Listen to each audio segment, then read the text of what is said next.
اعوذ باللہ من الشیطان الرجیم بسم اللہ الرحمن الرحیم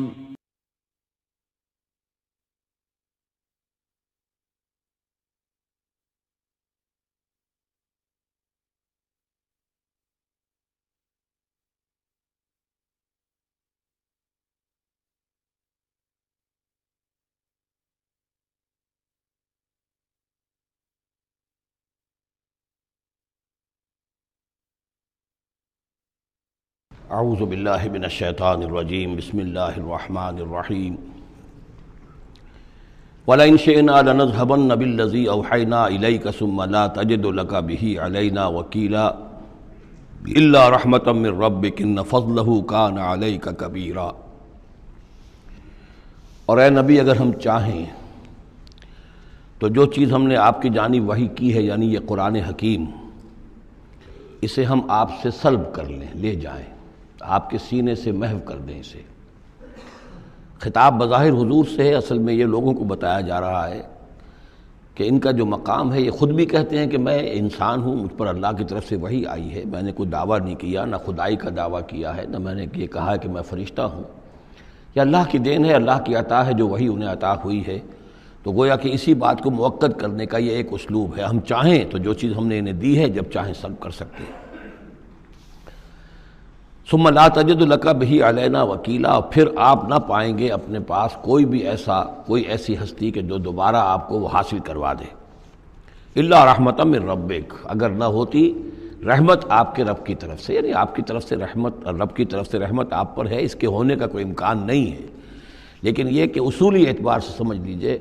کہ نہ یہ وحی جو ہے یہ آپ کی اپنی خود ساختہ ہے، نہ آپ اس کو اپنے پاس برقرار رکھنے پر خود قادر ہیں، اللہ نے عطا کی ہے اور اللہ تعالیٰ ہی اسے آپ کے سینے میں جمع کرے گا اور محفوظ رکھے گا۔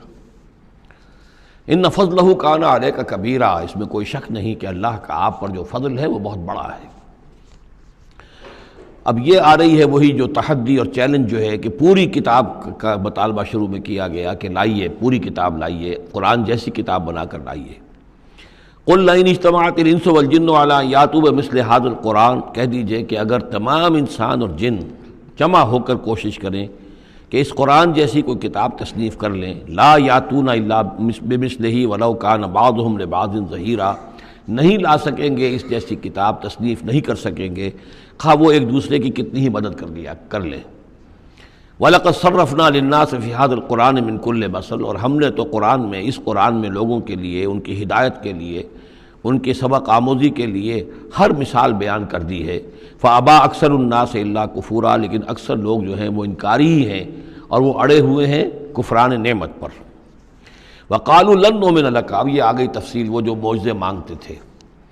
وہ کہتے ہیں ہم ہرگز نہیں مانیں گے آپ کو، آپ کی تصدیق نہیں کریں گے، حتیٰ تفجر لنا من الارض ینبوعا، یہاں تک کہ آپ اسی سرزمین مکہ میں ہمارے دیکھتے دیکھتے ایک چشمہ نکال دیں۔ او تکون لک جنۃ من نخیل، یا آپ کے لیے یہاں ایک باغ بن جائے، پیدا ہو جائے جو کھجوروں کا باغ ہو، وعنب، اور اس میں انگوروں کی بھی بیلیں ہوں، فتفجر الانہار خلالها تفجیرا، اور اس باغ کے اندر جو ہے آپ نہریں بھی جاری کر کے دکھا دیں۔ اور تسقط السماء کما زعمت علینا کسفا، یا یہ کہ پھر جیسے آپ کا خیال ہے کہ قیامت کی جو خبریں دے رہی ہیں کہ قیامت کے وقت جو ہے وہ آسمان جو ہے اس طرح ہو جائے گا اور پہاڑ جو ہے اس طرح ہو جائیں گے، تو آپ کا خیال ہے تو پھر قرآن کا آسمان کا کوئی ٹکڑا ہم پر گرا کر دکھا دیے، تسقط السماء کما زعمت علینا کسفا، کہ یہ آسمان جو ہے ٹکڑے ٹکڑے ہو کر ہم پر گر جائے۔ اور تاتیہ باللہ والملائکۃ قبیلا، یا پھر یہ کہ آپ اللہ کو اور فرشتوں کو لے آئیے ہمارے سامنے، وہ ہم رو در رو ان کو دیکھ لیں۔ او یکون لک بیت من زخرف، یا پھر آپ کے لیے ایک محل، ایک سنہری محل جو ہے تعمیر ہو جائے۔ او ترقی فی السماء، یا پھر آسمان میں چڑھ کر دکھائیں۔ ولن نؤمن لرقیک حتی تنزل کتابا نقرأہ، اور ہم نہیں مانیں گے آپ کے چڑھنے کو بھی جب تک کہ آپ لے کر نہ اترے ایک کتاب جسے خود ہم پڑھیں کہ ہاں اس کتاب میں یہ لکھا ہوا ہے۔ ان تمام مطالبات کے جواب میں کیا فرمایا؟ قل، کہہ دیجئے سبحان ربی، میرا رب پاک ہے، هل كنت الا بشرا رسولا، میں اس کے سوا اور کیا ہوں کہ ایک بشر ہوں، رسول، میں انسان ہوں، صرف یہ کہ مجھ پر وحی آئی ہے اور وہ وحی میں تمہیں پہنچانے پر مامور ہوں۔ بنیادی فرق یہ ہے، باقی یہ کہ سیرت و کردار کا جو فرق عظیم ہے وہ تم بھی جانتے ہو، میں تمہارے درمیان ایک عمر گزار چکا ہوں، لیکن نوعیت جو ہے وہ تو یہ ہے کہ میں بھی ایک انسان ہوں، میں بھی اسی طرح پیدا ہوا ہوں جیسا تم پیدا ہوئے ہو، میرے والدین تھے، میں بھی کھانا کھاتا ہوں، میں بھی بازاروں میں چلتا پھرتا رہا ہوں، میں کاروبار کرتا رہا ہوں، میں نے بزنس کیا ہے ہر سطح کا، یہ سب تمہیں معلوم ہے۔ حل کنت الا بشرا رسولا، میں کیا ہوں سوائے اس کے کہ ایک بشر ہوں اور رسول۔ وما منع الناس ان یؤمنوا اذ جاءهم الہدی، اور نہیں روکا ہے لوگوں کو ایمان لانے سے جب کہ ان کے پاس ہدایت آ گئی، الا ان قالوا بعث اللہ بشرا رسولا، مگر اس بات نے کہ انہوں نے کہا کہ کیا اللہ نے کسی بشر کو رسول بنا کر بھیجا ہے؟ رسول تو پھر کوئی فرشتہ آتا۔ اب اس کے جو دلیل یہاں دی گئی ہے وہ بہت اہم ہے۔ قل لو کان فی الارض ملائکۃ یمشون مطمئنین، کہہ دیجئے اگر زمین میں فرشتے آباد ہوتے اور چل رہے ہوتے یہاں پر اطمینان کے ساتھ، لنزلنا علیہم من السماء ملکا رسولا، تو پھر ہم آسمان سے ان پر کسی فرشتے ہی کو رسول بنا کر بھیجتے۔ یعنی رسول کا کام یہ ہدایت دینا، بات سمجھانا، پھر اپنی زندگی میں نمونہ پیش کرنا۔ انسانوں کے لیے فرشتہ کیسے نمونہ ہو جائے گا؟ انسانوں کے لیے تو انسان نمونہ ہوگا، فرشتوں کے لیے فرشتہ نمونہ ہوگا۔ فرشتہ جو ہے آ بھی جائے یہاں پر تو کہیں گے صاحب اس کو تو نہ کھانے پینے کی ضرورت ہے، نہ اس کا جورو جاتا ہے، اس کو تو کوئی ضروریات ہی نہیں ہے، یہ ٹھیک ٹھیک آدمی ہے اور ٹھیک ٹھیک اس کا کردار ہے، تو ٹھیک ہے ہم کیسے کریں؟ ہمارے تو جوری جاتا ہے، ہمارا رشتہ ہے، ہمارے بچے ہیں، ہمیں پیٹ لگا ہوا ہے، ہمیں یہ ہے، ہمیں وہ ہے۔ تو انسانوں کے اوپر حجت قائم کرنے کے لیے تو ظاہر بات ہے کہ انسانی رسول بھیجے جا سکتے ہیں۔ ہاں فرشتے آباد ہوتے تو فرشتے کو بھیج دیتے۔ قل لو کان فی الارض ملائکۃ یمشون مطمئنین لنزلنا علیہم من السماء ملکا رسولا قل کفی باللہ شہیدا بینی و بینکم، اے نبی کہہ دیجئے اب اللہ کافی ہے میرے اور تمہارے درمیان گواہ۔ بہت رد و قضا ہو چکی ہے، اب تو جو فیصلہ ہے وہ اللہ کرے گا اور وہ گواہ کافی ہے۔ انہ کان بعبادہ خبیرا بصیرا، اور وہ اپنے بندوں کو دیکھ رہا ہے، باخبر ہے، میرے حال سے بھی واقف ہے اور تمہاری جو کیفیت ہے اس کو بھی جانتا ہے۔ وَمَن يَهْدِ اللَّهُ فَهُوَ الْمُهْتَدِ، اور جسے اللہ ہی ہدایت دیتا ہے وہی ہدایت یافتہ ہوتا ہے۔ وَمَن يُضْلِلْ فَلَن تَجِدَ لَهُ أَوْلِيَاءَ مِن دُونِهِ، اور جس کی کہ ضلالت پر اس کی طرف سے فیصلہ ہو چکا ہو تو پھر اس کے لیے تم نہیں پاؤ گے کوئی بھی ولی اس کے سوا۔ وَنَحْشُرُهُمْ يَوْمَ الْقِيَامَةِ عَلَىٰ وُجُوهِهِمْ عُمْيًا وَبُكْمًا وَصُمًّا، اور ہم انہیں جمع کریں گے قیامت کے دن میدان حشر میں تو وہ منہ کے بل اوندھے چلیں گے، اندھے ہوں گے، گونگے ہوں گے، بہرے ہوں گے۔ مَأْوَاهُمْ جَهَنَّمُ، اور ان کا ٹھکانہ ہوگی آگ جہنم، کلما خبت، جیسے جیسے وہ بجھنے لگے گی زدناہم سعیرا، ہم اسے اور بھڑکا دیا کریں گے۔ یعنی یہ کہ اگر کہیں اس کی آگ میں کوئی کمی شدت میں، اس کی حرارت میں، تمازت میں آئے گی، ہم اس میں پھر اضافہ کر دیں گے۔ ذالک جزاؤہم بانہم کفروا، اور یہ ان کے لیے جزا ہے اس لیے کہ انہوں نے کفر کیا بے آیاتنا، ہماری آیات کا۔ وقالوا اذا كنا عظاما ورفاتا، اور انہوں نے کہا کہ کیا جب ہو جائیں گے ہڈیاں اور وہ بھی چورا چورا، انا لمبعوثون خلقا جدیدا، تو کیا ہم دوبارہ اٹھا لیے جائیں گے ایک نئی تخلیق کی صورت میں۔ اولم یروا، کیا انہوں نے دیکھا نہیں، ان اللہ الذی خلق السماوات والارض قادر، کہ وہ اللہ کے جس نے آسمان بنائے اور زمین بنائی وہ اس پر قادر نہیں ہے، ان یخلق مثلہم، کہ ان جیسی مخلوق کو پیدا کر دے۔ تمہیں ایک دفعہ پیدا کیا تھا، تمہاری طرح کا آدمی دوبارہ پیدا کرنے اس کے لیے مشکل کیوں ہو گیا؟ وجعل لهم اجلا لا ریب فیہ، اور ان کے لیے وہ معین کر دے ایک وقت معین جس میں کوئی شک نہیں، کسی طرح کا ریب اور شک نہیں۔ فابى الظالمون الا کفورا، تو یہ ظالم جو ہیں یہ تو انکاری ہیں اور سوائے کفران نعمت کے اور آیات الہیہ کے کفر کے کوئی اور روش اختیار کرنے کو تیار نہیں ہے۔ قل لو انتم تملکون خزائن رحمت ربی، اے نبی ان سے کہہ دیجئے اگر تمہارے ہاتھ میں اختیار ہوتا میرے رب کے کی رحمت کے خزانوں کا، اذا لامسکتم خشیۃ الانفاق، تو تم ان سب خزانوں کے دروازے بند کر دیتے، انہیں روک کر رکھتے کہ کہیں خرچ نہ ہو جائے، تمہارے اندر تو اس قدر بخل ہے۔ وکان الانسان قتورا، انسان ہے بہت ہی دل کا تنگ۔ وَلَقَدْ آتَيْنَا، آپ دیکھیے اس سورہ مبارکہ کا پہلا رکوع جو تھا اس میں بھی بنی اسرائیل کی تاریخ، لیکن حضرت موسیٰ علیہ السلام کا وہاں سے ذکر شروع کیا کہ ہم نے انہیں کتاب دی، وَآتَيْنَا مُوسَى الْكِتَابَ وَجَعَلْنَاهُ هُدًى لِبَنِي اسرائیل۔ اور یہ واقعہ کب ہوا ہے کہ جبکہ مصر سے وہ نکل کر آ چکے تھے صحرائے سینا میں، گویا کہ پوری داستان جو مصر کی تھی اس کا وہاں پر تذکرہ نہیں ہے،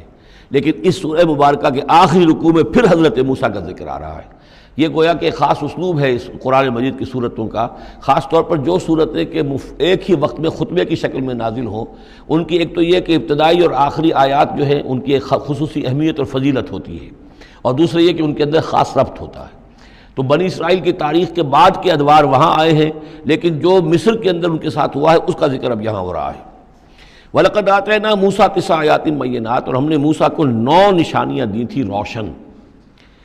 2 نشانیاں تو وہ تھیں کہ جو وہ اولین مرحلے پر اللہ تعالیٰ نے ان کو دی تھیں، یعنی یہ کہ ایک عصا جو کہ وہ سانپ بن جاتا تھا یا اژدہا بن جاتا تھا، اور دوسرے ان کا وہ ہاتھ کے جو چمکنے لگتا تھا۔ اس کے بعد 7 نشانیاں ان کو جو اور دکھائی گئیں مختلف اوقات میں، ان پر جو عذاب آئے اور حضرت موسیٰ کے دعا کرنے سے پھر وہ وقت پر ٹل جاتے رہے، تو ان میں سے سنین، نقص من الثمرات، طوفان، جراد یعنی ٹڈی دل، قمل چچڑیاں، ضفادع یعنی مینڈک،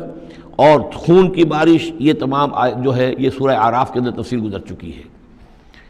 لقد آتینا موسیٰ 9 آیات بینات فصل بنی اسرائیل اذ جاءہم، تو ذرا پوچھ لو ان بنی اسرائیل سے کہ جب موسیٰ ان کے پاس آئے، فقال له فرعون، تو فرعون نے ان سے کہا انی لاظنک یا موسیٰ مسحورا، کہ میں تو یہ سمجھتا ہوں کہ اے موسیٰ تم پر کوئی جادو ہو گیا ہے۔ اب دیکھیے یہی لفظ آیا یہاں پر جو حضور کے بارے میں صورت میں آیا ہے، ان تتبعون الا رجلا مسحورا، تم نہیں پیروی کر رہے ہو مگر ایک ایسے شخص کی جس کے اوپر سحر ہو گیا ہے۔ یہی بات کہی گئی تھی حضرت موسیٰ علیہ السلام سے۔ فرعون نے کہا انی لاظنک یا فرعون مسحورا، اے فرعون میں تو یہ سمجھتا ہوں کہ تم پر جادو ہو گیا ہے۔ قال لقد علمت ما انزل هؤلاء الا رب السماوات والارض، اب ظاہر بات ہے کہ یہ حضرت موسیٰ علیہ السلام ہے، ویسے بھی جلالی مزاج تھا ان کا، پھر یہ فرعون جس سے یہ مکالمہ ہو رہا ہے ان کے چھوٹے بھائی کے مانند بھی تھا، تو اس کے اسی انداز میں بات کر رہے ہیں، اس میں تنتنا وہی ہے۔ لقد علمتا، تجھے خوب معلوم ہے، ما انزل هؤلاء، نہیں اتارا ہے نشانیوں کو، الا رب السماوات والارض، مگر اسی نے کہ جو آسمانوں اور زمین کا مالک ہے، بصائر، سجھانے کے لیے، دکھانے کے لیے، تمہاری آنکھیں کھولنے کے لیے۔ وانی لاظنک یا فرعون مسبورا، اور اے فرعون تو تو سمجھتا ہے کہ مجھ پر جادو ہو گیا ہے، اب میں یہ سمجھتا ہوں کہ تو تباہی اور ہلاکت کے کنارے تک پہنچ چکا ہے، اب تیری بربادی اور تیری ہلاکت یقینی ہے۔ فاراد ان یستفزهم من الارض، تو فرعون نے ارادہ کیا کہ انہیں اکھاڑ پھینکے زمین سے، یعنی جو بھی اس نے شکل اختیار کی تھی کہ لڑکوں کو قتل کرو اور لڑکیوں کو زندہ رکھ لو، ظاہر بات ہے قوم کے استحصال کا اور اس کو ختم کرنے کا اس سے اور زیادہ عمدہ ذریعہ کیا ہو سکتا ہے۔ فاغرقناہ ومن معہ جمیعا، تو غرق کر دیا ہم نے اس کو اور اس کے جتنے بھی لوگ اس کے ساتھ تھے ان سب کو۔ وقلنا من بعدہ لبنی اسرائیل اسکنوا الارض، اور پھر ہم نے کہہ دیا بنی اسرائیل سے اس کے بعد کہ اب زمین میں تم آباد ہو جاؤ۔ فاذا جاء وعد الآخرۃ جئنا بکم لفیفا، جب پھر اگلا وعدے کا وقت آئے گا، پچھلے وعدے کا وقت آئے گا تو ہم لے آئیں گے تمہیں سب کو سمیٹ کر۔ یہ وعد الآخرت سے مراد اکثر و بیشتر تو لیا گیا آخرت کا وعدہ، جب قیامت آئے گی، یعنی تم زمین میں رہو، قیامت آئے گی، تم سب کو ہم جھاڑو پھیر کر جمع کریں گے، سب کے سب جمع ہوں گے، ایک میدان حشر میں آئیں گے، سب کے سب جمع ہو جائیں گے، جیسے کہ کہیں جو ہے وہ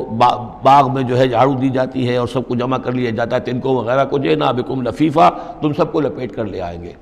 لیکن میرا گمان یہ ہے کہ اس کے اندر اشارہ ہے اس بات کی طرف کہ جو ڈائسپورا کا پیریڈ جو چل رہا تھا بنی اسرائیل کی تاریخ کا،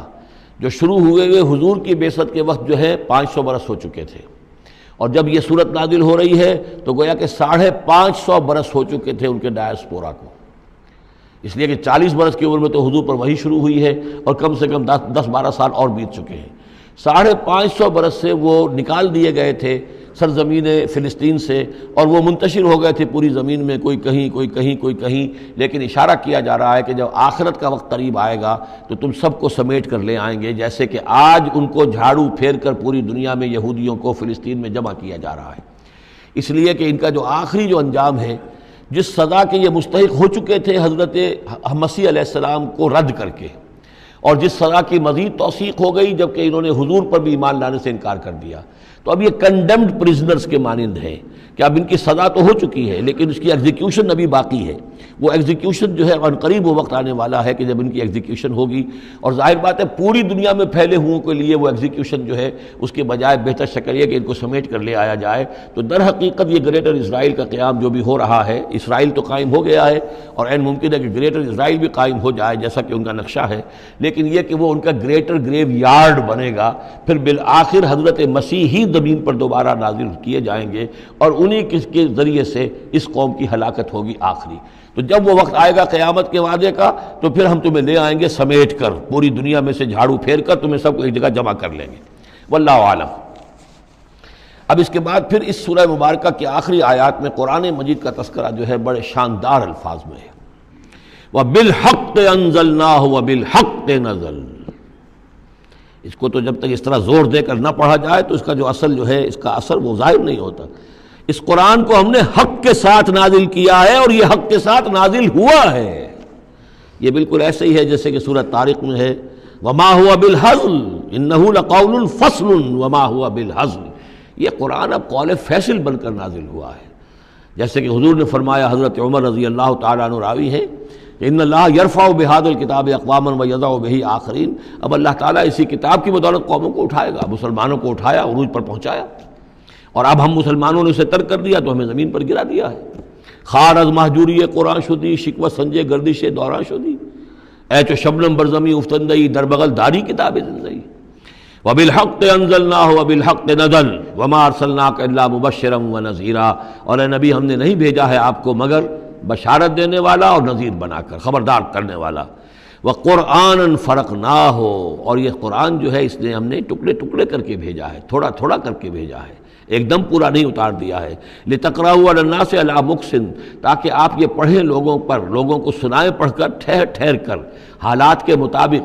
جن حالات سے کہ آپ کی دعوت اور تحریک گزر رہی ہو اسی کی مناسبت سے آیات نازل ہوں۔ سابقہ رسولوں کے حالات میں سے بھی جو واقعات کے اس دور کے ساتھ مناسبت رکھنے والے ہیں انہی کا تذکرہ کیا جائے۔ وَنَزَّلْنَاهُ تَنزِيلًا، اور ہم نے اس کو اتارا ہے تھوڑا تھوڑا کر کے۔ قُلْ آمِنُوا بِهِ أَوْ لَا تُؤْمِنُوا، اے نبی کہہ دیجئے تم اس پر ایمان لاؤ خواہ نہ لاؤ۔ ان الذین اوتوا العلم من قبلہ، یقیناً وہ لوگ جنہیں اس سے پہلے علم دیا گیا تھا،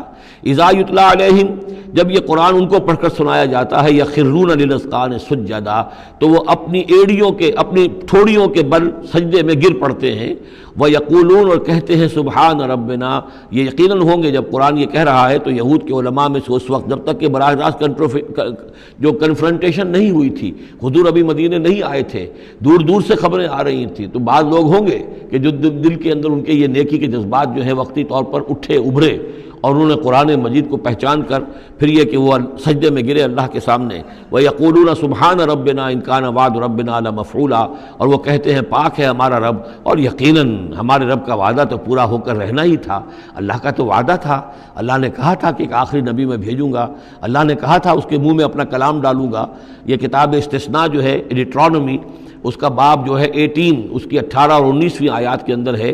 کہ میں ان کے بھائیوں میں سے اے موسیٰ تیرے مانند ایک نبی اٹھاؤں گا، ان کے بھائیوں میں سے، بنی اسرائیل کے بھائی بنی اسماعیل، ان میں سے تیرے مانند ایک نبی اٹھاؤں گا اور اس کے منہ میں اپنا کلام ڈالوں گا، اور وہ لوگوں سے وہی کچھ کہے گا کہ جو میں اسے بتاؤں گا۔ اب اس کی مصداق آ گیا، ان کان وعد ربنا لمفعولا، یقیناً ہمارے رب کا وعدہ تو پورا ہونا ہی تھا۔ وَيَخِرُّونَ لِلْأَذْقَانِ يَبْكُونَ، اور وہ گر پڑتے ہیں اپنی ٹھوڑیوں کے بل روتے ہوئے۔ وَيَزِيدُهُمْ خُشُوعًا، اور ان کے اندر خشوع اور خضوع کے اندر اضافہ ہو جاتا ہے۔ آیت سجدہ ہے، سجدہ کر لیجئے۔ عظیم خزانے ہیں معرفت خداوندی کے اور توحید ربانی کے۔ اسی طرح کی 2 آیات آئیں گی سورہ کہف کے آخر میں۔ قُلِ ادعوا اللَّهَ أَوِ ادعوا الرَّحْمَٰنَ، کہو کہ چاہے اللہ کہہ کر پکار لو اور چاہے رحمان کہہ کر پکار لو۔ ایما تدعو، جس سے تم پکارو، فَلَهُ الْأَسْمَاءُ الْحُسْنَى، یہ جان لو کہ تمام اچھے نام اسی کے ہیں، ہر خیر، ہر خوبی، ہر بلائی، ہر حسن، ہر کمال، ہر جمال، جو بھی تم تصور کر سکتے ہو، any good, any beauty, any perfection, جس چیز کا تصور کرو وہ اللہ کی ذات میں بتمام و کمال موجود ہے۔ فَلِلَّهِ الْأَسْمَاءُ الْحُسْنَى قُلِ ادعوا اللَّهَ أَوِ ادعوا الرَّحْمَٰنَ أَيَّمَّا تَدْعُوا فَلَهُ الْأَسْمَاءُ الْحُسْنَى وَلَا تَجْهَرْ بِصَلَاتِكَ وَلَا تُخَافِتْ بِهَا، اور جب اس سے تم سرگوشی کیا کرو، مناجات کیا کرو نماز پہ، تو نہ تو اپنی آواز بہت پست رکھو اور نہ ہی اس کو بہت زیادہ بلند کرو۔ وَابْتَغِ بَيْنَ ذَلِكَ سَبِيلًا، بلکہ اس کے بین ایک روش اختیار کرو۔ آخری آیت جو ہے یہ یوں سمجھیے کہ اپنے مضمون کی مناسبت کے اعتبار سے تو واقعتاً یہ ہے کہ یہ سورہ اخلاص کے تقریباً ہم وزن آیت ہے۔ 5 انداز سے اس میں اللہ تعالیٰ کی توحید اور عظمت کا بیان ہے ایک آیت میں۔ قُلِ الْحَمْدُ لِلَّهِ، کہیے کل حمد، کل شکر اللہ کے لیے، الذی لم یتخذ ولدا، دوسری بات جس نے کہ کسی کو اپنی اولاد نہیں بنایا، نہ بیٹا نہ بیٹی، لم یلد ولم یولد، سورہ اخلاص۔ ولم یکن لہ شریک فی الملک، نمبر 3، اس کا کوئی ساجی نہیں ہے بادشاہی میں، تنہا مالک ہے، مالک الملک، کوئی اختیار کسی کے پاس نہیں ہے۔ چوتھی بات، وَلَمْ يَكُنْ لَهُ وَلِيٌّ مِّنَ الذُّلِّ، اس کا کوئی ولی کمزوری کی وجہ سے نہیں ہے۔ تم دوستیاں نبھاتے ہو، پالتے ہو اس لیے کہ تمہیں ضرورت ہوتی ہے، دوست وقت پہ کام آئے گا۔ تم اس کی کبھی کوئی ناجائز بات بھی ماننے پہ مجبور ہو جاتے ہو، دوست ہے اس کی بات کیسے ٹال دوں، اس لیے کہ دل میں یہ ہوتا ہے کہ کبھی مجھے بھی اس سے کوئی بات منوانی پڑے گی، ضرورت ہو سکتا ہے۔ اللہ کو کوئی احتیاج نہیں، تمہاری دوستیوں کے ساتھ تمہاری احتیاجیں، تمہاری کمزوریاں بھی وابستہ ہیں، اللہ کی دوستی ہے لیکن اس کی کسی کمزوری کی بنیاد پر نہیں، یہ تصور ذہن سے نکال دو۔ لہذا اللہ پر کوئی دھونس نہیں جما سکتا، اللہ سے کوئی بات کوئی جبرن جو ہے اپنی طاقت کے بل پر بنوا نہیں سکتا۔ اور سب سے بڑی پھر 5ویں بات، وَكَبِّرْهُ تَكْبِيرًا، اس کی تکبیر کرو جیسے کہ تکبیر کا حق ہے۔ اور تکبیر کرو کہ میں نے ترجمہ کیا ہے، تکبیر کہنے سے صرف نہیں ہو جاتی، اللہ اکبر کہنا جو ہے یہ تو صرف ایک پہلا درجہ ہے۔ ہم نے کہا اللہ بڑا ہے، اللہ کو بڑا کرو جیسا کہ بڑا ہونا چاہیے۔ تمہاری پارلیمنٹ میں اس کی بڑائی مانی جائے، طے ہو اس پارلیمنٹ کے اوپر تلوار لٹکی ہوئی ہے، کتاب و سنت کے خلاف کوئی قانون سازی یہاں نہیں ہو سکتی، تب معلوم ہوا کہ اس پارلیمنٹ میں اللہ بڑا ہے۔ تمہاری عدالت کے اندر اللہ بڑا ہو، معلوم ہو کہ اللہ کے قوانین کے خلاف یہاں کوئی فیصلہ نہیں ہو سکتا۔ وَمَن لَّمْ يَحْكُم بِمَا أَنزَلَ اللَّهُ فَأُولَٰئِكَ هُمُ الْكَافِرُونَ، جب تک اس پر عمل نہیں ہوتا اللہ بڑا کہاں ہے؟ اللہ کو تو آپ نے مسجدوں میں بند کر دیا، مسجدوں میں رہو، بس یہاں ہم تیری تکبیر بھی کریں گے، جو بھی ہے،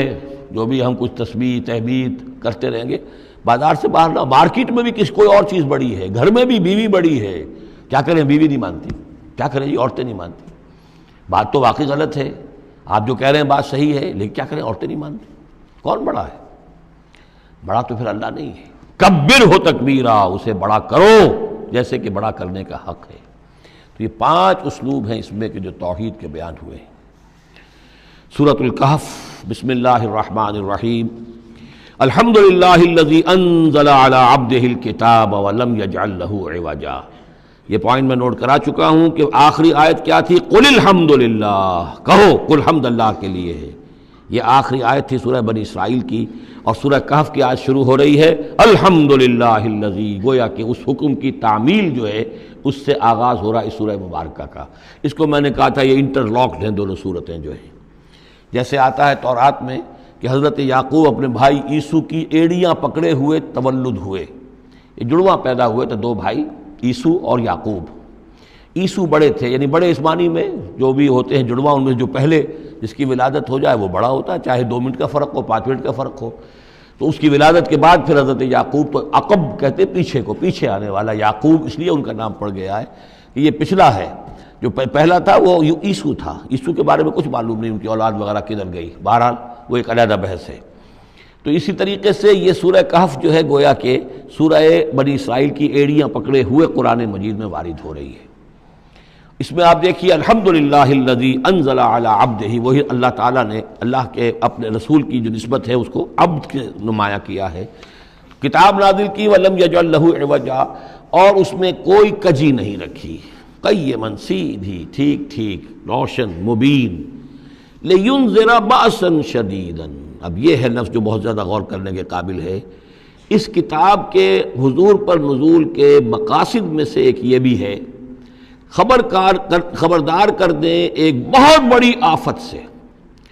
ویسے باسن جب واحد آتا ہے تو عام طور پر اس کے معنی جنگ ہوتے ہیں، جب جمع میں آتا ہے تو سختی، مصیبت، بھوک، فاقہ، یہ سارے بأسا۔ آیت البر میں بھی ہم نے پڑھا والصابرین فی البأساء والضراء وحین البأس۔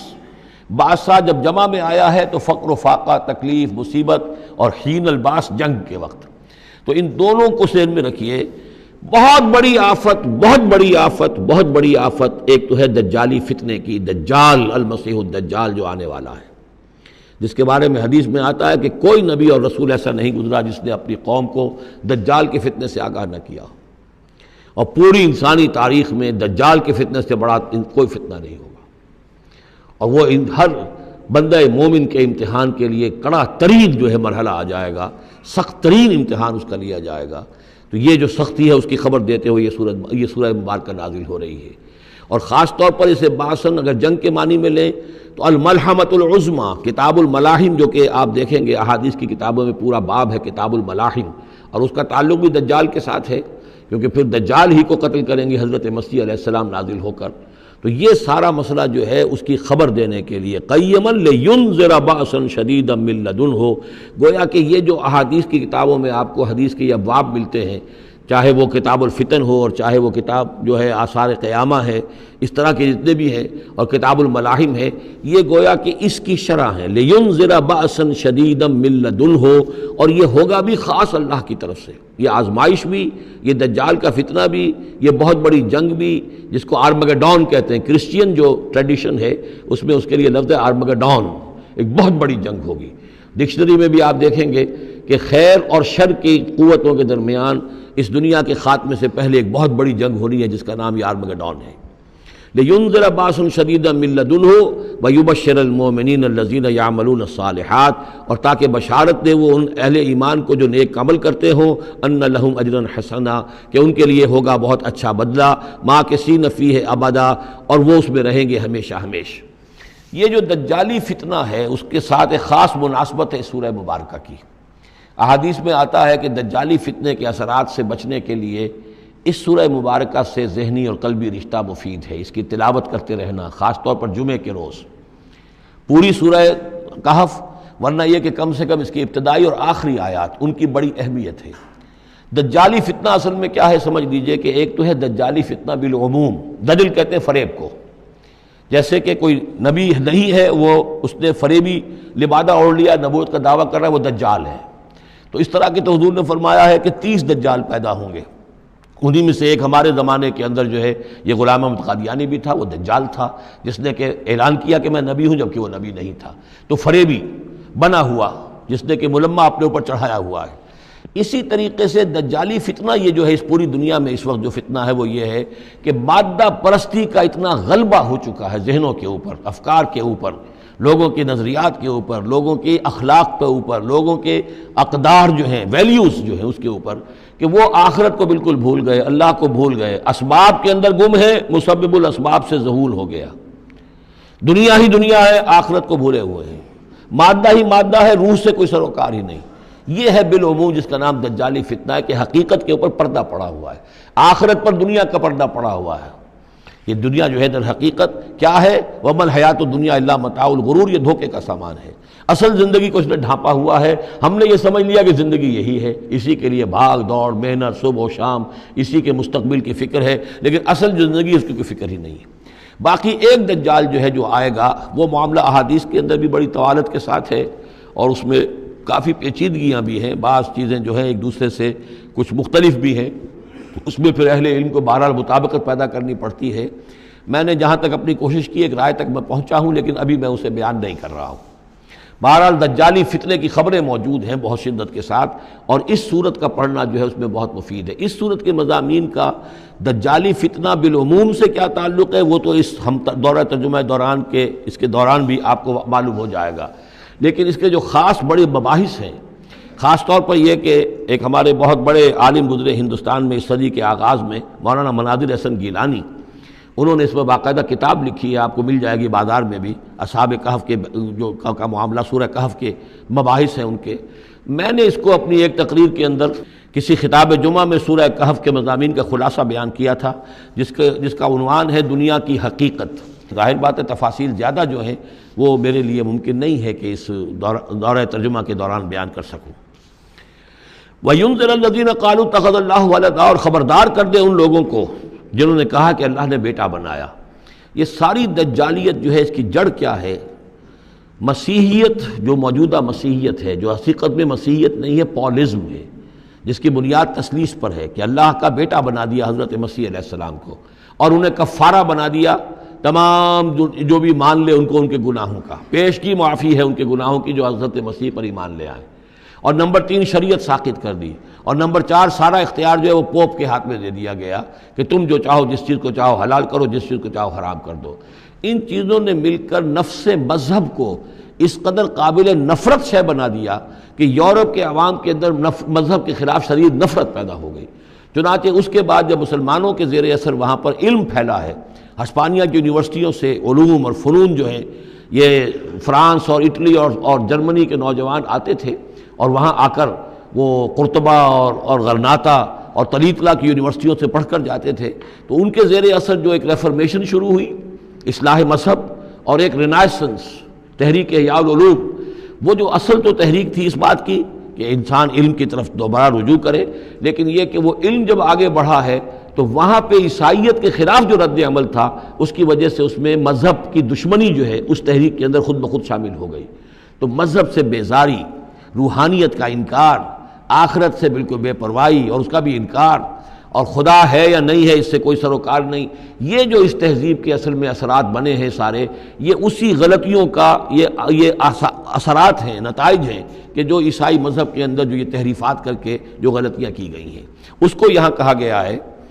کہ ان لوگوں نے کہ جنہوں نے یہ عقیدہ ایجاد کیا، ما لہم بہ من علم، ان کے پاس اس کے لیے کوئی علمی سند نہیں ہے، ولا لآبائہم، نہ ان کے آباء و اجداد کے پاس کوئی سند تھی، کبرت کلمۃ تخرج من افواہہم، بہت بڑی بات ہے جو ان کے منہ سے نکل رہی ہے، بہت بڑی گستاخی ہے جو یہ اللہ تعالیٰ کی شان میں کر رہے ہیں. ان یقولون الا کذبا، یہ نہیں کہہ رہے مگر جھوٹ، سراسر سیدھا سفید جھوٹ بول رہے ہیں. فلعلک باخع نفسک علی آثارہم، تو اے نبی شاید کہ آپ اپنے آپ کو ہلاک کر لیں گے ان کے جو اثرات پڑنے والے ہیں،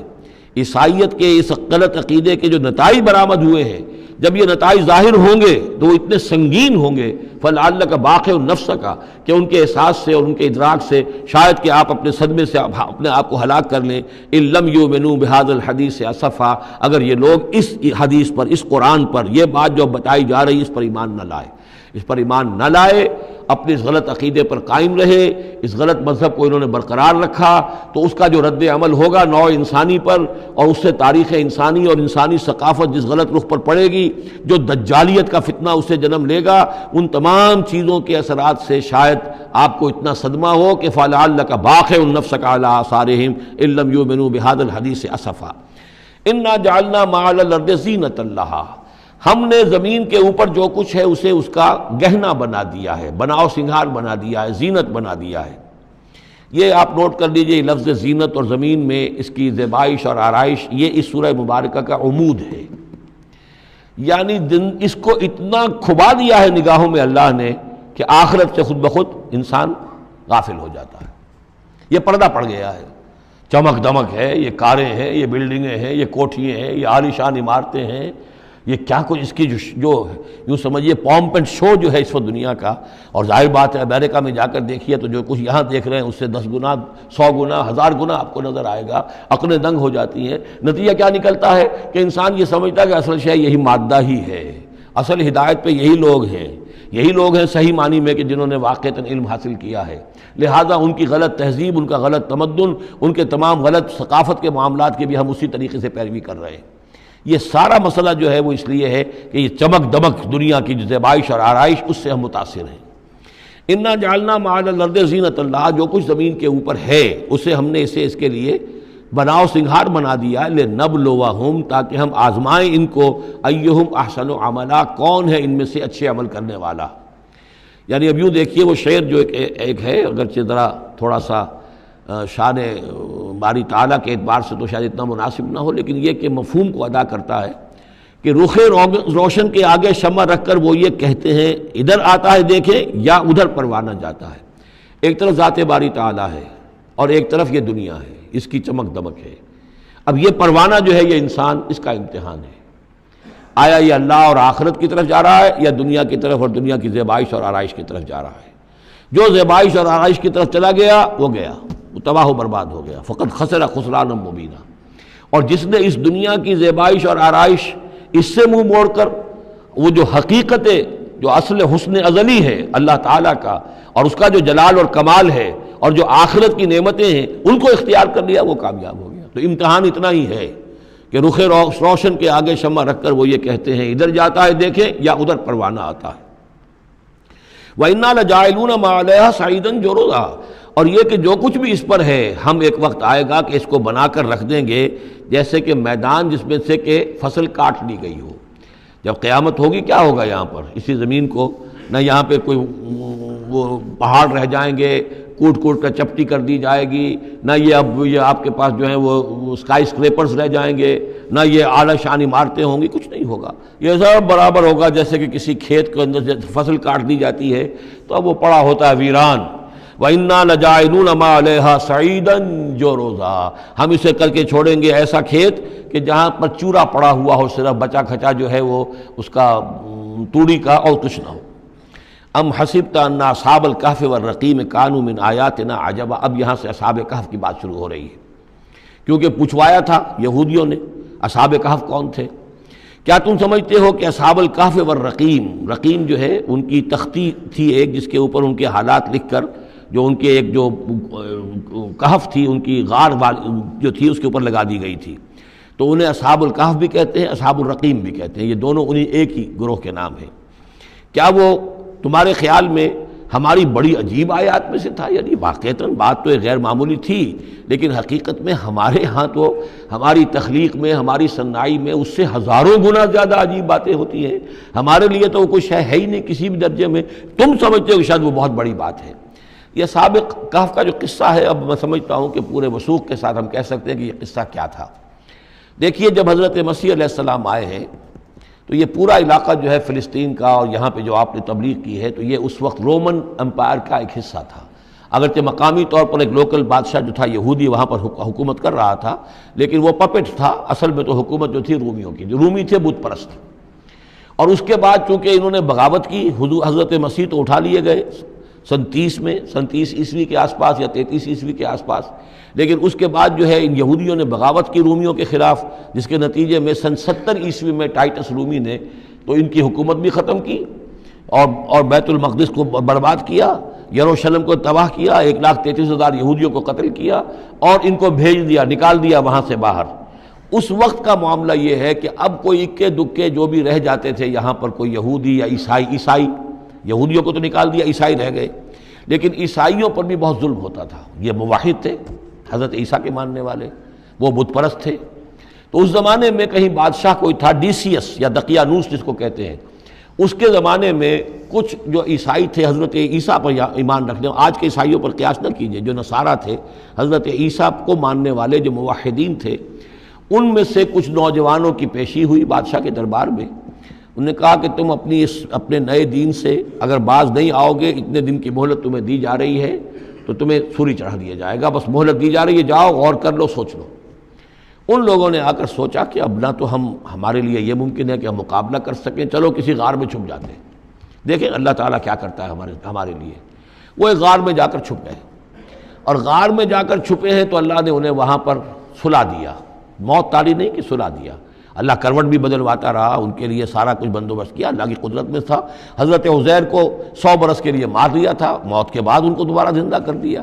لیکن یہ کہ ان کا معاملہ یہ ہے کہ ان کو وہاں پر جو ہے تقریباً 300 برس یہ وہاں پر پڑے رہے اس غار کے اندر۔ غار کی شکل کچھ خاص ایسی تھی کہ ادھر آنا جانا لوگوں کا تھا ہی نہیں، اور یہ ہے جو موجودہ ترکی کے علاقے میں شہر ایفسس ہے ایک، اس کے آس پاس ہیں اس طرح کے غار، جیسے اجنٹا کے غار ہندوستان کے مشہور ہیں، ایسے ہی وہاں بھی غاروں کا سلسلہ ہے، اور ہیں بھی وہ ایسے کہ ان کے دہانے جو ہیں وہ ہیں شمال کی جانب، تو دھوپ ان میں براہ راست نہیں جاتی، صرف یہ کہ ریفلیکٹڈ لائٹ تو آتی ہے لیکن یہ کہ براہ راست دھوپ نہیں جاتی، تو ایک طرح کا اندھیرا سا اس کے اندر، ٹوائی لائٹ جسے آپ کہہ لیں، وہ رہتا ہے سارا دن۔ وہاں پر یہ 300 برس تک سوتے رہے۔ اس 300 برس کے عرصے میں یہ ہوا کہ رومن امپائر جو ہے اس نے خود عیسائیت اختیار کر لی۔ 300 عیسوی کے اندر کانسٹنٹائن جو تھا ایمپرر، وہ عیسائی ہو گیا، اب پوری امپائر جو عیسائی ہو گئی۔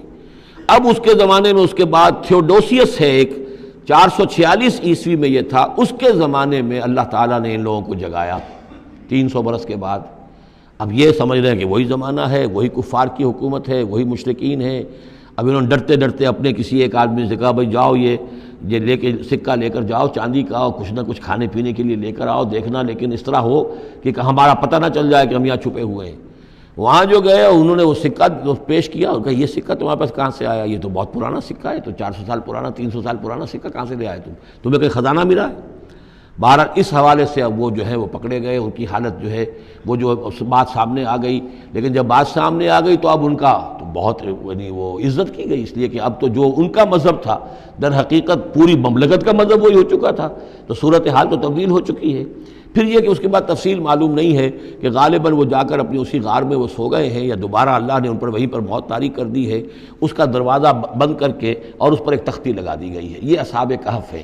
گبن کی جو ہے decline and fall of Roman empire, اس میں بھی یہ 7 سلیپرز، 7 سونے والے، ان کی کہانی موجود ہے۔ یہ چیز جو ہے گویا کہ رومن لٹریچر کے اندر موجود تھی، اس کا جو ذکر موجود تھا، اور قرآن مجید میں یہ امتحاناً سوال کیا گیا حضور سے، تو اس کا جواب دیا گیا کہ یہ 300 برس تک کچھ لوگوں کو سلا دینا یہ اللہ تعالیٰ کے نزدیک تو کوئی بڑی بات نہیں ہے، تمہارے نزدیک ام حسبت ان اصحاب الکہف والرقیم کانوا من آیاتنا عجبا اذ ابى الفتية الى الکہف، جبکہ وہ نوجوان آئے اپنے اس غار میں، فقالوا، اور انہوں نے کہا ربنا آتنا من لدنک رحمتا، پروردگار اب خاص اپنے خزانہ فضل سے ہمارے لیے رحمت کا بندوبست فرما، وہیئ لنا من امرنا رشدا، اور ہمارے لیے ہمارے معاملے کے اندر جو ہے وہ کوئی عافیت کا بندوبست فرما، فضربنا علی آذانہم، تو ہم نے تھپکی دے دی ان کے کانوں پر، فی الکہف سنین عددا، اسی وہ غار کے اندر جو ہے وہ سوتے رہے کئی سال۔ ابھی یہاں اس بات کو نہیں چھیڑا کتنے سال، سنین عددا، متعدد سال وہ سوتے رہے۔ ثم بعثناہم، پھر ہم نے انہیں اٹھایا، لنعلم ای الحزبین احصیٰ لما لبثوا امدا، تاکہ ہم دیکھیں کہ 2 گروہوں میں سے کس کو صحیح معلوم ہے کہ کتنے عرصے وہ وہاں رہے تھے۔ اس کا ذکر آگے آ جائے گا 2 گروہوں سے مراد کیا ہے۔ نحن نقص علیک نبأہم بالحق، اے نبی ہم آپ کو ان کا یہ قصہ سنا رہے ہیں، بیان کر رہے ہیں ان کے حالات حق کے ساتھ، صحیح بلا کم و کاسٹ۔ انہم فتیۃ آمنوا بربہم، وہ چند نوجوان تھے جو ایمان لائے اپنے رب پر، توحید کے ساتھ ایمان لانے والے، وزدناہم ھدیٰ، اور ہم نے ان کی ہدایت میں اور اضافہ فرمایا، وربطنا علی قلوبہم، ہم نے ان کے دلوں کو ڈھارس دی، مضبوطی دی، دلوں کے اندر ثبات پیدا کر دیا، اذ قاموا، جب وہ بادشاہ کے دربار میں کھڑے ہوئے، اور جیسے کبھی حضرت ابراہیم علیہ السلام نے بات کی تھی اسی طرح ڈٹ کر انہوں نے بات کی، اذ قاموا فقالوا، اور انہوں نے کہا ربنا رب السماوات والارض، ہمارا رب تو وہ ہے جو آسمانوں اور زمین کا رب ہے، ہم کسی اور رب کو ماننے کے لیے تیار نہیں، کسی اور دیوی کو، کسی دیوتا کو، کسی بت کو ہم ماننے کو تیار نہیں۔ لن ندعو من دونہ الہا لقد قلنا اذا شططا، ہم اس کے ایک الہ کے سوا کسی اور کو پکارنے کے لیے تیار نہیں ہیں، ہم نے اگر ایسی کوئی بات کہی تو یہ تو عقل سے بہت دور کی بات ہو جائے گی۔ ہؤلاء قوم اتخذوا من دونہ آلہہ، یہ جو ہماری قوم ہے اس نے اس بہت سے آلہہ جو ہیں اختیار کر لیے ہیں اللہ کے سوا، انہوں نے اختیار کر لیے ہیں بہت سے آلہہ اس کے سوا، لولا یاتون علیہم بسلطان بین، تو کیوں نہیں وہ پیش کرتے ان کے اوپر کوئی دلیل، کوئی سند، کوئی اللہ کی طرف سے اتاری ہوئی سند ہو، کوئی آسمانی کتاب ہو۔ فمن ازلم ممن افتری علی اللہ کذبا، تو کون ظالم ہوگا اس شخص سے بڑھ کر کہ جس نے اللہ تعالیٰ کی طرف جھوٹ گھڑ کر منسوب کر دیا۔ تمہارے لیے اب مہلت صرف چند دن کی ہے، اس میں تم فیصلہ کر لو، اگر تم اپنے دین سے واپس نہیں پھرو گے اور ہمارے دین میں واپس نہیں آؤ گے، اپنے دین کو چھوڑ کر نئے دین کو، تو تمہیں ہم ہلاک کر دیں گے۔ اب یہ وہاں سے جا کر مشورہ کر رہے ہیں،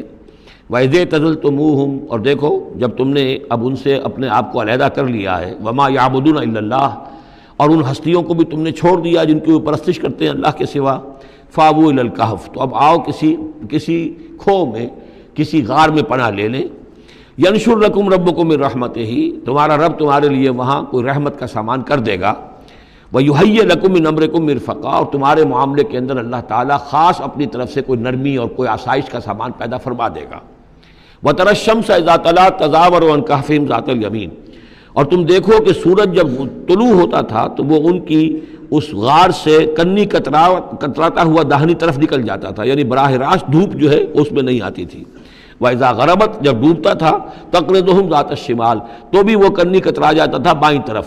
تو گویا کہ سورج جو ہے یوں جا رہا ہے اور اس غار کا جو منہ ہے وہ شمال کی طرف ہے، لہذا براہ راست جو ہے داہنی طرف سے ہو کر بائیں طرف سے ہو کر سورج نکل گیا، دھوپ جو ہے براہ راست اس پر نہیں آ رہی۔ اسی اصول پر آج کل جو بڑی بڑی بلڈنگز بنتی ہیں جو کارخانوں کی اور ملز کی، اس میں یہ نارتھ لائٹ شیلز بنائے جاتے ہیں، ایسے شیل روف کی ہوتے ہیں کہ جس میں پھر جو روشنی جو ہے وہ نارتھ کی طرف سے لیتے ہیں، کیونکہ ہمارے ہاں جو سورج ہے وہ کبھی بھی نارتھ میں نہیں جاتا، لہذا جو ہے سورج براہ راست کبھی نہیں آئے گا بلکہ انڈائریکٹ لائٹ آئے گی۔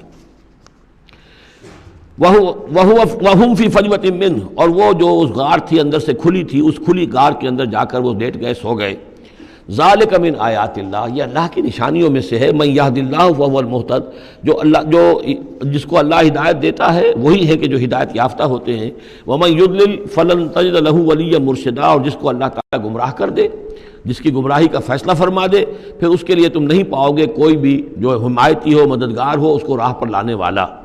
وَتَحْسَبُهُمْ أَيْقَاظًا، صورتحال ایسی تھی کہ تم اگر اس کو دیکھتے تو یہ سمجھتے کہ وہ جاگ رہے ہیں، وَهُمْ رُقُودٌ، حالانکہ وہ سو رہے ہیں۔ وَنُقَلِّبُهُمْ ذَاتَ الْيَمِينِ وَذَاتَ الشِّمَالِ، ہم ان کو کروٹیں بھی دلواتے رہے، داہنی طرف بھی بائیں طرف بھی، تاکہ یہ کہ وہ بیڈ سورز نہ ہو جائیں، ہم جدید اصطلاح میں اگر استعمال کریں تو کروٹ بھی دلوا رہا ہے اللہ تعالیٰ۔ اللہ تعالیٰ کو ہر قدرت حاصل ہے، اس کے فرشتے معمور ہیں جو کر رہے ہیں، نرسنگ بھی ہو رہی ہے۔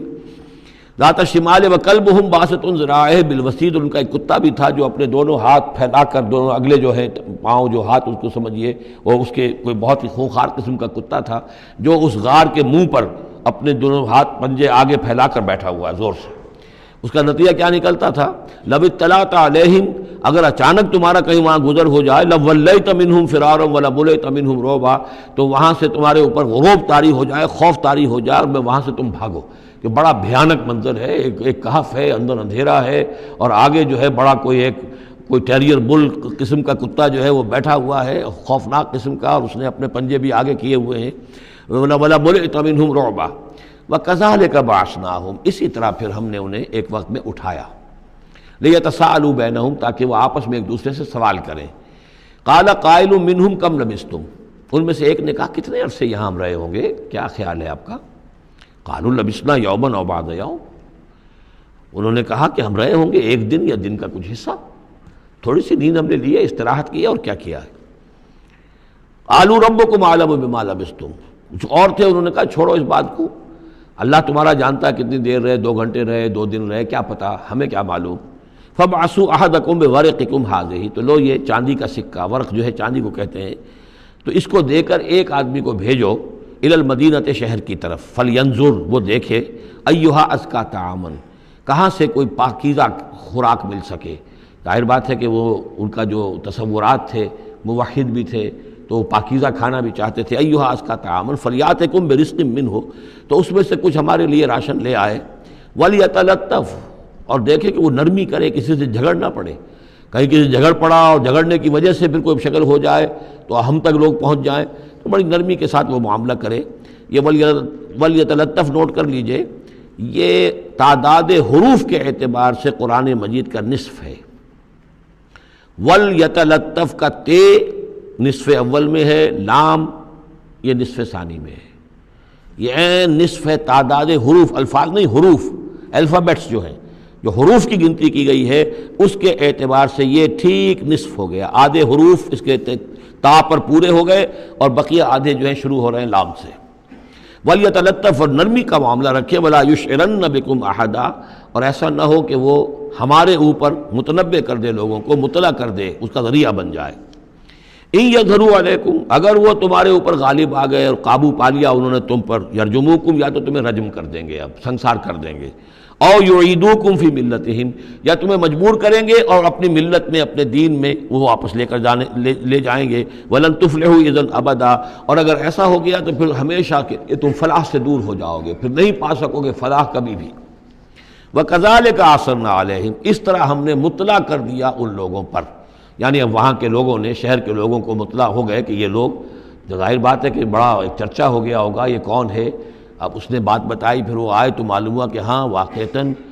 کہ ان کے حالات، کوئی 7 آدمی ہوتے تھے ایک زمانے میں، اور وہ کہیں روپوش ہو گئے تھے، گم ہو گئے تھے، کہیں نہیں ملے تھے، پوری مملکت میں تلاش کیا گیا تھا، پھر ان کے حالات ایک تختی کے اوپر لکھ کر جو ہیں وہ خزانے میں رکھ دیے گئے تھے، وہ تختی کہیں نکلوائی گئی، 300 برس سے زائد پرانی بات تھی، اس کے اوپر وہ قصہ پورا کا پورا لکھا ہوا مل گیا، تو وہ ساری چیز جو ہے وہ بات کھل گئی۔ وَكَذَلِكَ أَعْثَرْنَا عَلَيْهِمْ، اور اس طرح ہم نے یہ بات ظاہر کر دی ان پر، لِيَعْلَمُوا، اب اس سے کیا کیا چیزیں واضح ہوئیں؟ ان وعد اللہ حق وان الساعۃ لا ریب فیہا، اللہ کا وعدہ سچا ہے اور یہ کہ قیامت کے بارے میں کوئی شک نہیں ہو سکتا، آتیۃ لا ریب فیہا، وہ آ کر رہے گی۔ اس لیے کہ جب 300 برس تک ایک آدمی سویا رہ سکتا ہے اور پھر وہ اٹھ گیا، تو کیا مشکل ہے اللہ کے لیے کہ وہ جو مر چکے ہوں ان کو دوبارہ زندہ کر دے۔ اذ یتنازعون بینہم امرہم، اب وہ ان کے بارے میں آپس میں جھگڑنے لگے کہ کیا کرنا چاہیے ان کا معاملہ۔ وہ تو جا کر اپنی غار کے اندر دوبارہ سو گئے اور اب اللہ نے ان کے اوپر موت جو ہے حقیقی موت وارد کر دی۔ اب کیا کرنا چاہیے؟ اذ یتنازعون بینہم امرہم، تو انہوں جب کہ وہ آپس میں جھگڑ رہے تھے، فقالوا ابنوا علیہم بنیانا، کچھ لوگوں نے کہا کہ یہاں پہ ایک یادگار تعمیر کر دی جائے، ایک عمارت تعمیر کی جائے، معلوم ہو کہ یہاں اتنا بڑا واقعہ ہوا ہے تو اس کے پاس ایک یادگار تعمیر ہو۔ ربہم اعلم بہم، ان کا رب ان سے اب بہتر واقف ہے۔ قال الذین غلبوا علی امرہم، تو جن لوگوں کی بات مانی گئی، جو غالب آئے اپنی رائے کے اعتبار سے، انہوں نے یہ کہا لنتخذن علیہم مسجدا، کہ اب ہم یہاں پر ایک مسجد تعمیر کریں گے ان کی یاد میں۔ اب یہاں تک کا واقعہ بیان کر کے فرمایا سیقولون ثلاثۃ رابعہم کلبہم، یہ لوگ کہیں گے کہ وہ 3 تھے اصحاب کہف اور چوتھا تھا ان کا کتا۔ ویقولون خمسۃ سادسہم کلبہم، اور کچھ یہ کہیں گے کہ نہیں وہ 5 تھے اور چھٹا تھا ان کا کتا، رجمم بالغیب۔ یہ ساری باتیں جو یہ کہہ رہے ہیں یہ اندھیرے کے اندر ٹامک ٹوئیاں ہیں، یہ تیر تکے چلا رہے ہیں اندھیرے کے اندر۔ وَيَقُولُونَ سَبْعَةٌ وَثَامِنُهُمْ كَلْبُهُمْ، اور ان میں سے کچھ وہ بھی ہیں جو کہتے ہیں کہ وہ 7 تھے اور 8واں ان کا کتا تھا۔ قُلْ رَبِّي أَعْلَمُ بِعِدَّتِهِمْ، کہہ دیجئے کہ میرا رب زیادہ بہتر جانتا ہے کہ ان کی تعداد کتنی تھی۔ مَا يَعْلَمُهُمْ إِلَّا قَلِيلٌ، نہیں جانتے اس چیز کو مگر بہت کم لوگ۔ یہاں قرآن مجید نے صراحت تو نہیں کی، لیکن مفسرین کا کہنا یہ ہے کہ بٹوین دی لائن بتا دیا کہ یہی رائے صحیح ہے، اس لیے کہ ثلاثۃ رابعہم کلبہم، خمسۃ سادسہم کلبہم، درمیان میں واو نہیں ہے، لیکن سبعۃ وثامنہم کلبہم اس کے اندر جو ہے زور ہے۔ دوسرے یہ کہ جب وہ جاگے تھے تو ایک نے سوال کیا تھا کتنے دن ہم رہے ہوں گے، پھر جواب میں 3 نے کہا تھا 1 دن، یا اس کا کچھ حصہ اس لیے کہ 3 سے کم پر جمع کا اطلاق نہیں ہو سکتا۔ قالو جو ہے صیغہ جمع کا ہے، 3 سے کم پر نہیں، 2 ہوتے تو قالا ہوتا۔ اسی طریقے سے پھر جنہوں نے یہ کہا کہ چھوڑو اس مسئلے کو اور کسی کو بھیجو کھانا لانے کی، وہ بھی کم سے کم 3 تھے، اس لیے کہ وہ بھی قالو کے لفظ کے ساتھ ہے، تو 3 جمع 3 اور ایک پوچھنے والا، وہ 7 بن گئے۔ ویسے یہ کہ گبن کی کتاب میں بھی میں نے آپ کو بتایا 7 سلیپرز، یہ گویا کہ ان کی ہاں بھی جو ٹریڈیشنز ہیں ان کی روایات جو تاریخی چلی آ رہی ہیں ان میں یہ کہانی کے طور پر یہ چیز موجود ہے ان کے لٹریچر کے اندر۔ تو گویا کہ اللہ نے تائید اسی کی ہے، لیکن یہ کہ اس میں جھگڑنے کی ضرورت کیا ہے؟ فلا تمہارے فیہم الا مران ظاہرا، تو اس معاملے کے اندر اے نبی آپ ان سے کچھ زیادہ جھگڑیے مت۔ ولا تستفت فیہم منہم احدا، اور نہ ہی ان چیزوں کے بارے میں ان میں سے کسی سے پوچھیے، اس لیے کہ یہ چیزیں ایسی نہیں ہیں، اسی میں ہمارے لیے ہدایت ہے۔ جو چیز دینی اعتبار سے اہم نہ ہو، اور جو خاص طور پر جو ہمارے لیے جو اصل مسئلہ اس وقت ہے اقامت دین کی جد و جہد، اصل مسئلہ،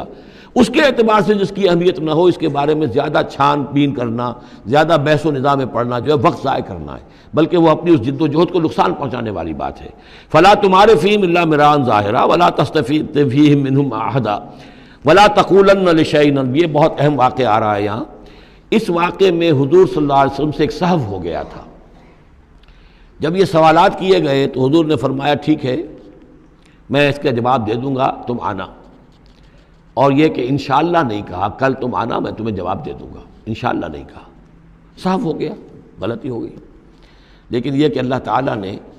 جن کے جتنے رتبے بلند ہوتے ہیں پھر ان کی سختی بھی اتنی ہوتی ہے، جن کے رتبے ہیں سوا ان کی سوا مشکل ہے۔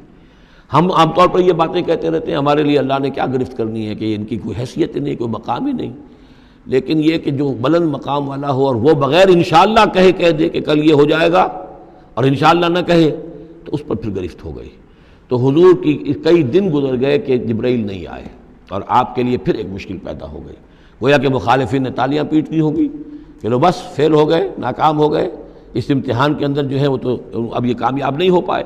اس کے بعد جبرائیل آئے، یہ واقعات بھی لے آئے، ساتھ ہی یہ ہدایت بھی لائے۔ وَلَا تَقُولَنَّ لِشَيْءٍ إِنِّي فَاعِلٌ ذَلِكَ غَدًا، دیکھیے کبھی نہ یہ کہیے گا کہ یہ کام میں کل ضرور کر دوں گا، إِلَّا أَن يَشَاءَ اللَّهُ، مگر اس استثناء کے ساتھ اگر اللہ نے چاہا۔ یہ ہماری تہذیب کے، اب یوں سمجھیے کہ کچھ کلمات ہیں سماجی، ہمارے ثقافت کے، ان کے اندر جو ہے توحید کی روح جو ہے وہ کوٹ کوٹ کر بھری ہوئی ہے۔ کوئی اچھا منظر دیکھا، سبحان اللہ، یعنی یہ کہ اس منظر میں کچھ نہیں ہے، اصل میں حسن اللہ کا ہے۔ پھول دیکھا، سبحان اللہ، پھول کی تعریف نہیں کر رہے ہیں، اب بنانے والے کی تعریف ہے جس نے اتنا عمدہ پھول بنایا ہے۔ کوئی آپ کو کوئی تکلیف رفع ہوئی، کوئی ضرورت پوری ہوئی، الحمدللہ، بھوک لگی ہوئی تو کھانا کھایا، الحمدللہ، تعریف اللہ کے لیے۔ کوئی چیز آپ اپنے گھر میں داخل ہوئے، منظر اچھا لگا، بچے کھیل رہے ہیں، بڑا اچھا ماحول ہے، کہیے ماشاءاللہ ماشاءاللہ، جو اللہ کو پسند ہے، یہ جو کچھ ہے وہ اللہ کی مشیت سے ہے، یہ کوئی میری صلاحیت سے، میری قوت سے تو نہیں ہے۔ اسی طرح سے کوئی کام کرنا، انشاءاللہ میں یہ کام کرنا تو چاہتا ہوں، ارادہ تو ہے، لیکن ظاہر بات ہے کہ اللہ تعالیٰ کی مشیت کے بغیر، اللہ کی مرضی اور اذن کے بغیر تو نہیں ہو سکتا۔ تو یہ بھی گویا کہ، اور یہ سارے کلمات اس صورت میں آپ کو مل جائیں گے، ماشاءاللہ، انشاءاللہ، اور اس سے پہلے ہم الحمدللہ سے شروع کر چکے ہیں۔ الحمدللہ الذی انزل علی عبدہ الکتاب ولم یجعل لہ عوجا ولا تقولن لشیء انی فاعل ذلک غدا الا ان یشاء اللہ واذکر ربک اذا نسیت، اور اپنے رب کو یاد کر لیا کیجئے جب آپ بھول جائیں، یعنی یہ کہ اگر کسی وقت بھول جائیں تو پھر جب یاد آ جائے وَاذْكُرْ رَبَّكَ، تو پھر اللہ تعالیٰ کی طرف دھیان لگائیے۔ وَقُلْ عَسَىٰ أَن يَهْدِيَنِي رَبِّي لِأَقْرَبَ مِنْ هَٰذَا رَشَدًا، اور کہیے کہ ہو سکتا ہے کہ میرا رب اس معاملے میں اس سے بہتر راہ کی طرف میری رہنمائی کر دے، یعنی میں یہ کیوں کہوں کہ یہ کام میں کروں گا، ہو سکتا ہے اللہ تعالیٰ جو ہے اس سے بہتر کوئی صورتحال پیدا کر دے۔ لہذا اس معاملے کے اندر بھی کوئی زیادہ جازم ہو جانا نہیں چاہیے، بلکہ معاملات کو تفویض الامر الی اللہ، سپردم بتو مایا خیشرا تو دانی حساب کم و بیشرا، تو اس طریقے سے انسان جو ہے اللہ تعالیٰ کے حوالے کیے رکھے۔ وَلَبِثُوا فِي كَهْفِهِمْ ثَلَاثَ مِائَةٍ سِنِينَ وَازْدَادُوا تِسْعًا، اور وہ رہے اپنی اس غار میں 300 برس اور اس کے اوپر 9 سال۔ اس کی تعبیر کیا ہے؟ شمسی حساب سے 300 برس، اور یہ 300 برس جو شمسی ہوتے ہیں جو سولر کیلنڈر کے، وہ قمری حساب سے 309 بن جاتے ہیں۔ اس حوالے سے یہ دونوں عدد بالکل صحیح ہے۔ قُلِ اللَّهُ أَعْلَمُ بِمَا لَبِثُوا، کہیے یہ بھی اللہ بہتر جانتا ہے کتنے عرصے رہے، اس میں بھی بحث میں پڑھنے کی ضرورت نہیں۔ لَهُ غَيْبُ السَّمَاوَاتِ وَالْأَرْضِ، اللہ تعالیٰ ہی کے اختیار میں ہے اور اللہ ہی کے علم میں ہے غیب کل کا کل آسمانوں اور زمین کا۔ اب صرف بہی واسمع، کیا ہی عجیب اور اچھا ہے وہ دیکھنے والا، اور کیا ہی اچھا ہے وہ سننے والا، اس کی سماعت، اس کی بصارت کا تم کیا اندازہ کرو گے۔ ما لہم من دونہ من ولی، ان کا کوئی ساتھی اور پشت پناہ اور مددگار اور حمایتی نہیں ہے اس کے سوا۔ ولا یشرک فی حکمہ احدا، اور وہ اپنے حکم اور اختیار اور اپنی حاکمیت کے حق میں کسی کو شریک کرنے کو تیار نہیں ہے۔ یہ جو توحید حاکمیت جو ہے، اس کے بارے میں نوٹ کر لیجئے، سورہ یوسف میں ہم نے پڑھا ان الحکم الا للہ امر اللہ تعبدوا الا ایاہ ذالک الدین القیم۔ سورہ بنی اسرائیل کی آخری آیت میں آیا ولم یکن لہ شریک فی الملک، بادشاہت میں اس کا کوئی شریک نہیں۔ یہاں فرمایا ولا یشرک فی حکمہ احدا، وہ اپنے حکم اور حاکمیت کے اختیار میں کسی کو شریک کرنے کے لیے تیار نہیں۔ وَاتْلُ مَا أُوحِیَ إِلَیْکَ مِن کتاب ربک، اور اے نبی تلاوت کیجئے جو آپ کی طرف وحی کی گئی ہے آپ کے رب کی کتاب میں سے، یعنی یہ جو سخت حالات ہیں جن سے آپ گزر رہے ہیں، دباؤ ہے آپ پر بہت شدید، اس میں آپ کے لیے سہارا کیا ہے؟ وَمَا صَبْرُكَ إِلَّا بِاللَّهِ، اور اللہ کے ساتھ اپنا قلبی تعلق اور ذہنی رشتہ قائم کرنے کے لیے سب سے مؤثر ذریعہ کیا ہے؟ قرآن مجید کی تلاوت۔ وَاتْلُ مَا أُوحِیَ إِلَیْکَ مِن کتاب ربک، جو بھی آپ کی طرف وحی کیا گیا ہے آپ کے رب کی کتاب میں سے، اس کی تلاوت کرتے رہا کیجئے۔ لا مبدل لکلماتہ، اس کی باتوں کو بدلنے والا کوئی نہیں ہے۔ وَلَن تَجِدَ مِن دُونِہ مُلْتَحَدًا، اور اس کے سوا آپ کو کہیں کوئی پناہ نہیں ملے گی۔ پناہ دینے والا بھی وہی ہے، کوئی اور پناہ نہیں دے سکے گا۔ سختی کتنی بھی ہے جھیلیے، برداشت کیجئے، اس سختی کو آسان بنا سکتے ہیں اللہ کی کتاب کی تلاوت کریے اور کر کے سناتے رہیے اپنے ساتھیوں کو بھی، اسی سے تمہارے اوپر یہ سختیاں جو ہیں ہلکی ہو جائیں گی، ان بھاری چیزوں کو برداشت کرنا آسان ہو جائے گا۔ لیکن جان لیجئے پناہ ملے گی تو اللہ کے دامن میں۔ لن تجد من دونہ ملتحدا واصبر نفسک مع الذین یدعون ربهم بالغداۃ والعشی، اور اپنے آپ کو روکے رکھیے اور صبر کیجئے ان لوگوں کے ساتھ جو اپنے رب کو پکارتے ہیں صبح و شام۔ یہ اگرچہ غرباء میں سے ہیں، یہ بلال ہیں، یہ عبداللہ ابن ام مکتوم ہیں، یہ نابینا ہیں، یہ ابو فقی ہیں، یہ غلام ہیں، یہ عمار ہیں،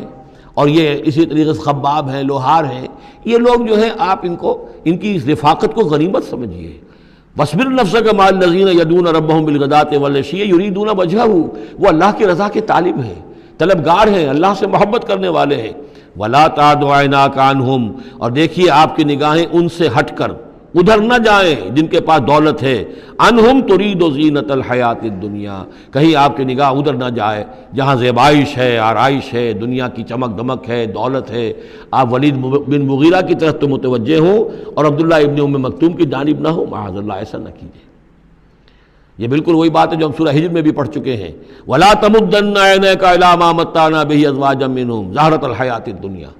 یہ جو بھی ہم نے ان کو دے رکھا ہے دنیا کا ساز و سامان، چمک دمک، اس کی طرف آپ کی نگاہیں نہ اٹھیں۔ وَلَا تَعْدُ عَيْنَاكَ عَنْهُمْ، آپ کی نگاہیں ان سے ہٹ کر، انہیں نظر انداز کر کے ان لوگوں کی طرف نہ متوجہ ہو جائیں، ترید زینت الحیات الدنیا، تو کیا آپ بھی دنیا کی، کہ لوگوں کو یہ گمان ہونے لگے، شک ہو جائے کہ آپ کی نگاہ میں بھی دنیا کی زینت کا جو ہے بہت اس کی اہمیت ہے۔ وَلَا تُطِعْ مَنْ أَغْفَلْنَا قَلْبَهُ عَنْ ذِكْرِنَا، اور مت بات مانیے اس کی جس کے دل کو ہم نے اپنی یاد سے غافل کر دیا ہے، وَاتَّبَعَ هَوَاهُ، اور جو اپنی خواہش نفس کی پیروی کر رہا ہے، وَكَانَ أَمْرُهُ فُرُطًا، اور اس کا کام جو ہے وہ اعتدال سے بہت ادھر ادھر ہو گیا ہے۔ بارک اللہ لی ولکم فی القرآن العظیم ونفعنی وإیاکم بالآیات والذکر الحکیم۔